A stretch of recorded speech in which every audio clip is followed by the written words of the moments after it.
M A সালাম যে vote প্রাপ্ত হয়েছেন হলো 29। সরার আহমদ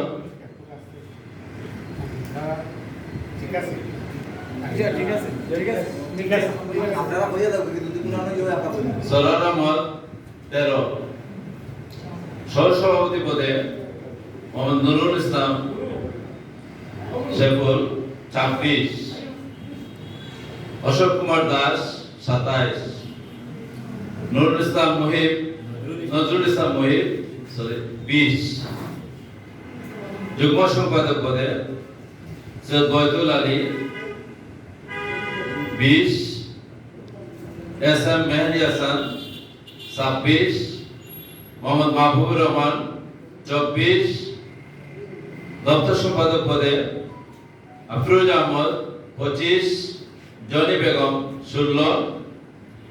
কার্যকরী সদস্য পদে সালেহ কোটি 23। নুরুল ইসলাম 26। মামুন রশিদ 24। পার্থসারথী পাল 22। শহীদ সরকার জবলু 15। আব্দুল ওয়াদুদ 17 এবং সিরাজুল ইসলাম সিরাজ 23। আপনাদের সাথে কি মিল আছে? কোনো সমস্যা আছে?